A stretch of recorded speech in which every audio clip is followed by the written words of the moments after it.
and then maybe I'm gonna add like another bass, like more like sub bass.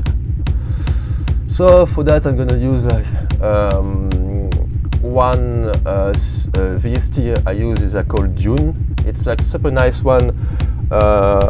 It's a bit sometimes trancy, but you can really twitch a lot of stuff inside, tweak a lot of stuff inside. So what I'm gonna use is like maybe a lead one.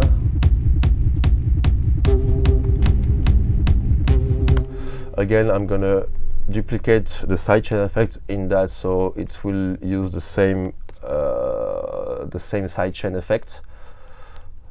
Okay, so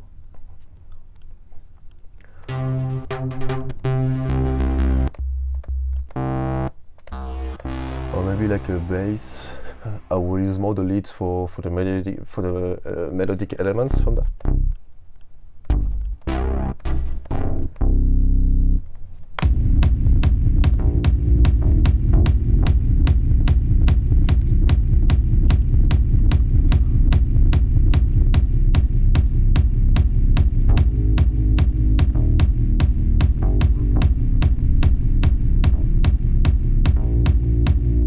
Okay, maybe this sound could be good, but it's a bit too flat for me, so I'm gonna again add some amp on it. Also some chorus. The chorus also like give more spatialization to each element. I'm gonna use it a lot, like amp and the chorus is something I'm gonna use a lot. Then after that on the synth, because it gives like more spatialization, which means like your sound, it's not in the center of the track, it's like more on the left and the right, you know. So like panoramic is also something important in your process. I will do that a bit.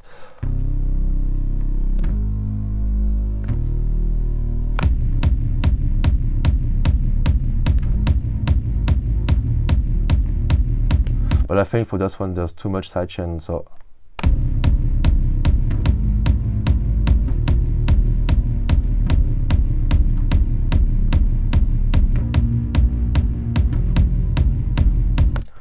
we can go through that. Maybe I will change it after a while, I don't know yet.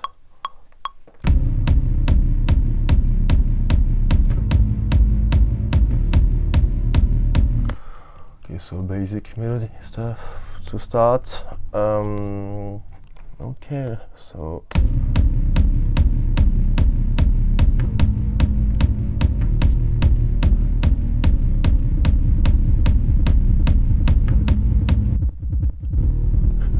okay, you can also notice that the tune of the kick of the bass is set with the tune of the melody. If you don't know like about like if something is tuned especially for your synth, you can use that. I don't use that because I do all with the ears, but you can use, I think is the I don't know which one it is, maybe the pitch one or the scale, but with the scale you can set up like on the same tune your bass and your synth, if you don't know if it sounds good, if you don't have the ear for that. So okay, let's see that.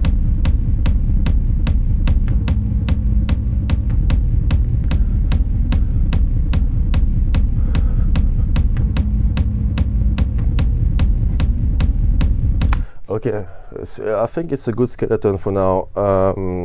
What I can do now is to try to add some more groove in the background. So there's multiple ways to do that. First part is with the other drums, like with like the hats, some percussion. It also gives some more groove and wildness to everything. Something I like to do is like twisting a part of like a breakbeat sample or something. So and I use it and I really torture it with many effects. So and it brings a groove behind, like, which can be interesting. But again, I don't use the samples only like that. I don't put it in the project and I let it live like that. No, I'm gonna show you the process of that. So for now, I'm not gonna use the lead, just to hear like the scale skeleton of the track, so only the sub bass and the kick. And for example, I'm gonna use like, okay, let's say, okay, so this one is like super famous sample pack. It's called Jungle Jungle. I think like some guys use it a lot even today. So I'm just gonna use like a break, like a jungle stuff, or like a break from that. Okay, but I'm gonna use it, and I have two different ways of doing it. So for example, maybe I'm gonna just use like,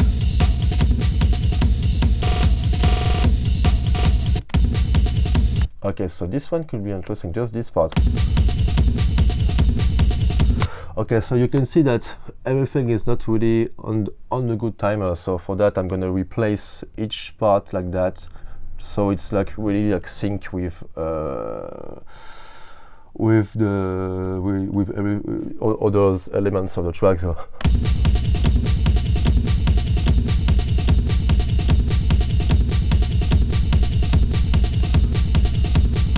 Okay, so this one is nice. I'm gonna cut with an EQ all the low part because I don't need them. I only use this sample just to have something in the background which makes this rolling effect.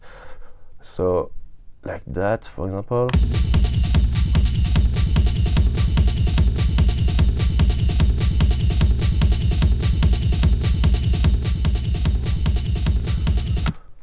But then again, I'm gonna use the same sidechain again because this element needs to be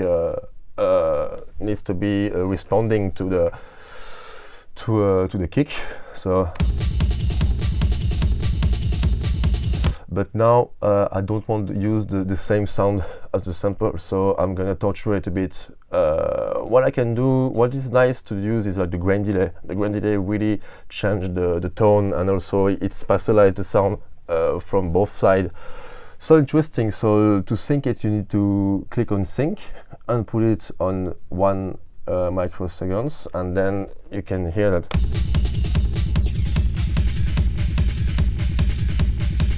Or you can go in different ways.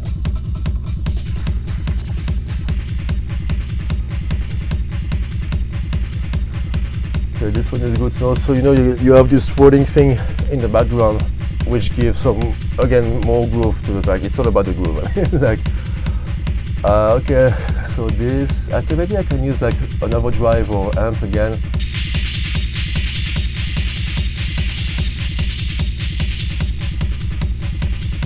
No, not. It's already dirty. So maybe I can use like some phaser too. Ah, no. Okay, I'm gonna try like a vocoder from it.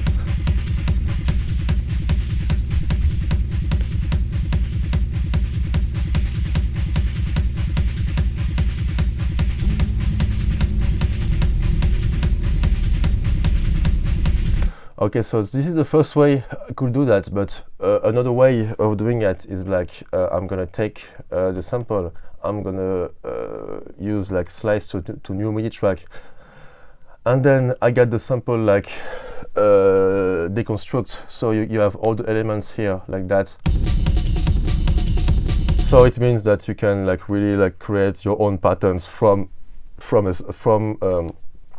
loop existing. You can really reappropriate it to yourself, so you can really change everything, you know. So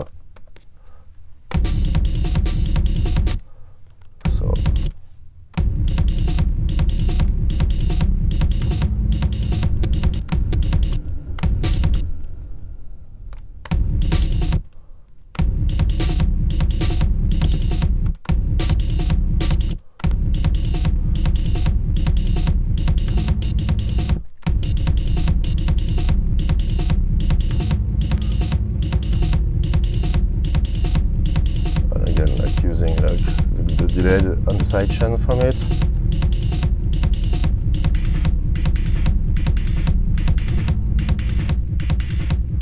Okay, maybe it's a good, yeah, it's a good thing. It's like a bit minimalistic, so maybe it's nice to use it.